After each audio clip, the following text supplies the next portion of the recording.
So, Sean, you've volunteered with TVPS for 35 years. You are our longest serving volunteer, and you've worked with me for 20 years, which in itself deserves a medal. What prompted you to volunteer with us? Well, I mean, it's been an amazing. I can't believe it's 35 years, first of all. The time has absolutely flown, and I'm still enjoying, if that's the right word, the support I'm giving. It's an ever-changing world. But I think when I first started, sadly, I lost quite a lot of friends to HIV in the late 80s, early 90s, and I felt I wanted to do something to help people who needed that help, that short-term help. I'd just changed roles. I was in a more regular hours role. Before, my background's hospitality, so I was doing lots of shift work. So it's very difficult to commit to anything.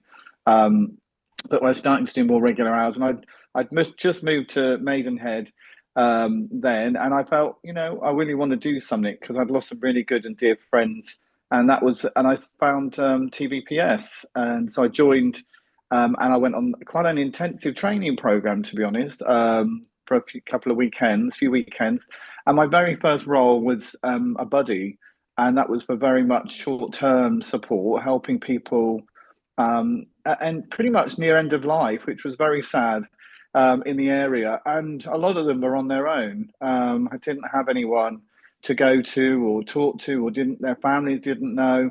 So you pretty much did everything for them. I had a couple of people I looked after.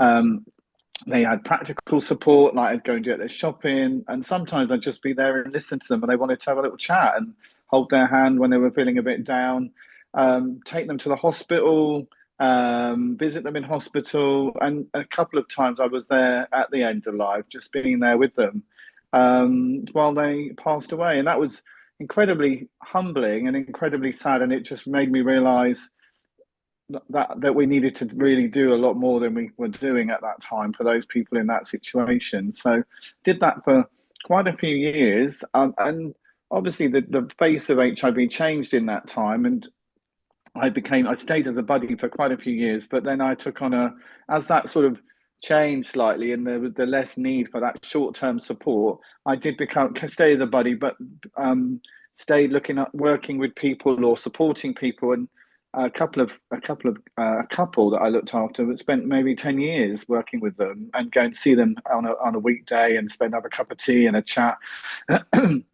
And there were boundaries and everything, but it was also a friendship, and it was good to have someone they could talk to, because they didn't get out of the house. To be honest, they weren't well enough to get out of the house.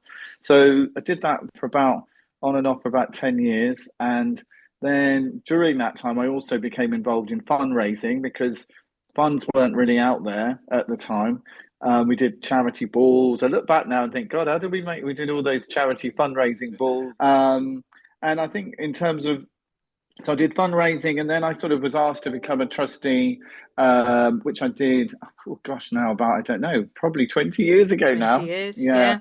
and became a trustee, and that was an interesting time. There was a lot of change going on. You just joined. I think you just joined actually as I Yeah. became a trustee, and then about 10, maybe over 10 years now, I've been chair of the charity. So always sort of moved away maybe more from the frontline stuff to more working with you and the team, helping us think of the future, look ahead, which you have to say you've done amazingly well on. I know we'll probably come on to that, but you've done amazing. We've always kept ahead of the curve. We've always been forward thinking, and making sure that as the face of HIV and the needs of those with HIV change, and we've flexed with that change. We had people, babies born with HIV. We had mothers with HIV. We had the African community. Then the Eastern European community. And you think about it, we've actually seen a lot of change. It's not just a gay man's issue now. It's a much wider issue, and has continues to be over the last few years. So Yeah. it's been a very interesting journey, but we've always, I think what I love is that we've always kept abreast, and the fact that we're still here after 40 years is incredible. And I'm very blessed to have such a great team who do all the hard work, and I just turn up and make it, and hopefully give a little bit of a steer and a cheer when we need it. I think you do more than that. But Well, thank you. I like the phrase steer and cheer. That's very good. When you think back to those early days, were there any poignant moments that have really stuck with you?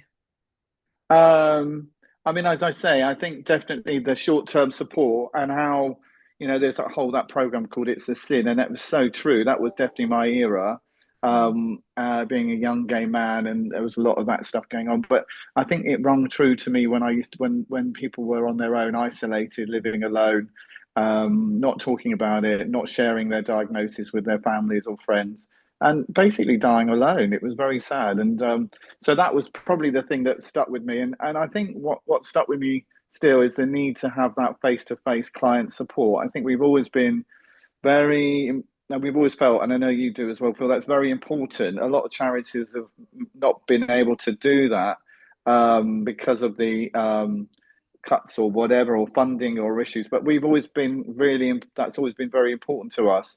So whatever we do, we've always made sure there was that front-facing client support, and that still holds true today. I think, even though people don't have necessarily HIV needs, they have other needs like welfare, well-being, lifestyle, all sorts of other challenges that we have to support them with to enable them to manage their HIV in a good way.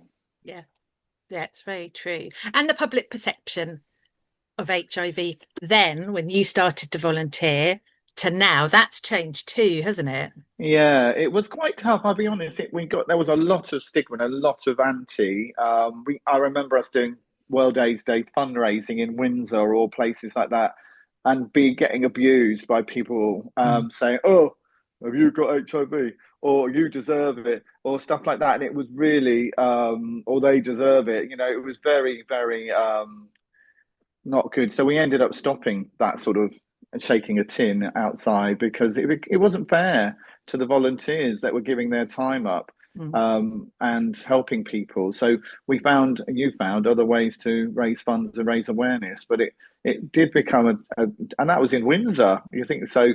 You can imagine where it was when we went to other parts of Berkshire as well. So it was challenging, and I think. The way what you do now online and on the social media and the podcast, it all is helping still to raise awareness, which still needs to be done. Yeah, yeah, oh, absolutely. It definitely does. So over the 35 years, it's a long time that you've given us your time and your expertise. What do you personally get out of volunteering? I mean, for me, it's to giving back. I still remember my friends that I lost, and I still Mm, feel there's a need out there. If I felt, there'll come a day when they think there's no need, the role I play there's no need for, but not certainly not at the moment, because as you and I know, there's always a new challenge around the corner and a new issue or a new opportunity. You're very good at grabbing the opportunities and making them work for global domination.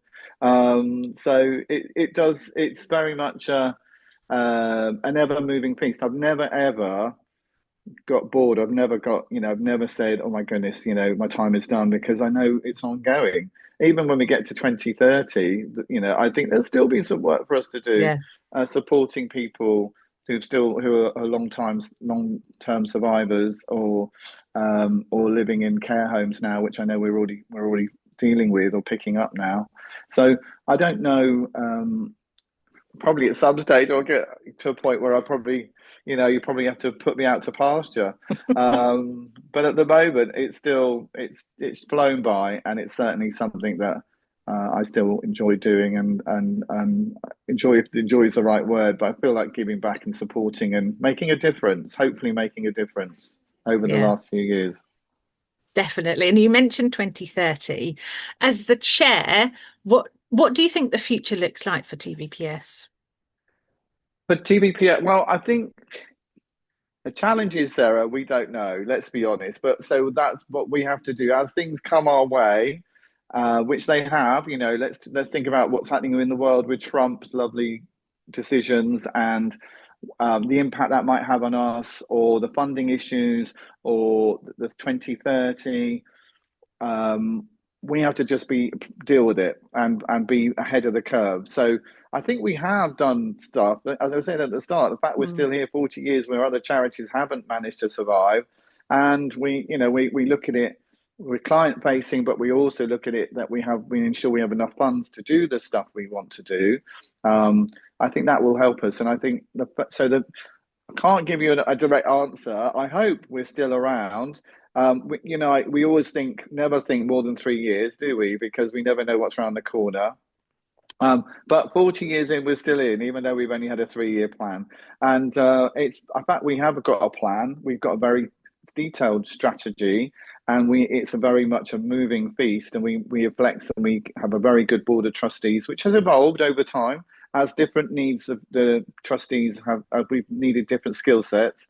And they've all brought different things to the table. And I think that will probably be so. The future, my goal is that we're still here, we're still supporting. If HIV could be no new diagnosis, amazing. And if it can't, we'll still be here to support those when they need it. Yeah, yeah, definitely. Is there anything that you're most proud of? Um, I think again, I think longevity. I do Yeah. feel proud that we're still around and we're still relevant. And you're getting some brilliant, podcast guests now, and you're really, you're definitely hitting above our weight, aren't we? Our size in terms of we're competing with the big chaps these days, and I think that's amazing for the work that you and Jess and the team have done to raise our profile and to get our name out there and go and be a spokesperson on behalf of HIV in Parliament and with some of the world bodies is absolutely incredible. So, I mean, hats off to you. You've done an amazing job, and that's what I'm most proud of is you and the team for what you do. And I know you hate me saying that, but I am really proud of what you've done. It's incredible. I think we have a lot. We said at the before this interview, we're very aligned, and I think we're very, as a team, I think we have very clear goals, very clear direction, but we're also flexible enough and um, to anticipate where there might be challenges and try and hit them off before they get too big for us. Yeah. Yes, very true. Okay, finally, three words that you would use to sum up TVPS and the work we do. Okay, I've I've got a couple, if that's okay. Personalized care and support. There's an and in there. If that's okay. Personalized care and support, or there for you. Oh, that's very good. Oh, I like that.